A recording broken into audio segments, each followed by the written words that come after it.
உயிர்த்தெழுந்த தேவனே உமக்கு ஸ்தோத்திரம். கர்த்தர் நல்லவர். தேவனாலே பராக்கிரமம் செய்வோம். அவரே எங்கள் சத்துருக்களை மிதித்து போடுவார். தேவன் நமக்கு பலமுள்ளவராக இருக்கிறார். பராக்கிரமத்தை தருகிற தேவனாக இருக்கிறார். கர்த்தர் சத்துவம் மிகுந்தவர், சர்வ வல்லமையுள்ள தேவன்.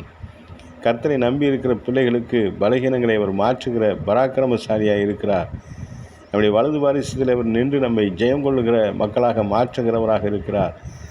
தேவனாலே பராக்கிரமம் செய்கிற பொழுது நமக்கு வெற்றி வருகிறது. சாத்தானின் தந்திரங்கள், சூழ்ச்சிகள், மனிதனுடைய எதிர்ப்புகள், மனுஷன் கொண்டு வருகிறதான தீங்குகள் எல்லாவற்றையும் முறியடிக்க கர்த்தர் நமக்கு பராக்கிரமசாலியாக நம்மோடு இருக்கிறார். நம்முடைய சுய பலத்தை சாராமல், சுய அறிவு, ஞானம் இவைகளை மனதில் வைக்காமல் தேவனை மட்டுமே நம்முடைய வாழ்க்கையை வைத்து அவரை நமக்கு பராக்கிரமமாக எடுத்து வைத்து செயல்படுகிற வேலையில், கர்த்தருடைய பலத்திலே நாம் காலூன்றி நிற்கிற வேலையில் எல்லாவற்றையும் நாம் ஜெயம் பெறுகிறவர்களாக இருக்கிறோம். என்னை பலப்படுத்துகிற கிறிஸ்துவினாலே எல்லாவற்றையும் செய்ய எனக்கு பலன் உண்டு. கர்த்தர் என் பலனும் என் கேடகமுமாய் இருக்கிறார் என்று வேத வசனத்தில் செய்யப்படுகிற விசுவாச அறிக்கைகளை நாம் செய்து வாழ்கிற பொழுது கர்த்தர் நமக்கு ஜெயமுள்ளவராக நம்மை மேய்க்கிறவராக இருக்கிறார். நமக்கு முன்பதாக அவருடைய சமூகத்தை வைக்கிறவராக இருக்கிறார். தேவனாலே பராக்கிரமம் செய்வோம், சத்துருக்களை முறியடிப்போம், சாத்தானின் தந்திரங்களை, சூழ்ச்சிகளை முறியடிப்போம். நமக்கு விரோதமாக எழும்புகிற எல்லா பில்லி சூனிய வல்லமைகளையும், மாந்திரிக வல்லமைகளையும் கர்த்தர் நமக்கு முறியடித்து போட்டு ஜெயத்தை தருகிற தேவன். நித்திய ஜீவனையும் நீண்ட ஆயுசையும் வாழ்க்கையில் சமாதானத்தையும் சந்தோஷத்தை ஐஸ்வர்யத்தையும் மகிழ்ச்சியும் கொடுக்கிற தேவனாக இருக்கிறார். தேவ சுகத்தை, தேவ பலத்தை கொடுத்து ஆசீர்வதிக்கிற கர்த்தராக இருக்கிறார். அவர் சொல்ல ஆகும், அவர் கட்டளையிட நிற்கும். கர்த்தரை நம்பி இருக்கிற ஜனங்கள் ஒருபோதும் வெட்கப்பட்டு போவதில்லை.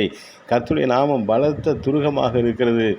அதை நம்பி இருக்கிற பொழுது நமக்கு விரோதமாய் உருவாக்கப்படுகிற எந்த ஆயுதமும் வாய்க்காதே போகும். பிசாசு கொண்டு வருகிற ஆயுதமாக இருந்தாலும் சரி, மனுஷர்கள் கொண்டு வருகிற திட்டங்களாக இருந்தாலும் அவர் கை நீட்டு நம்மை பிடித்து தூக்கி எடுத்து நம்மை ராஜ அரண்மனையில் நிறுத்தி, பரலோக ராஜ்யத்தில் நிறுத்தி ஆசீர்வதிக்கிற தேவனாக இருக்கிறார்.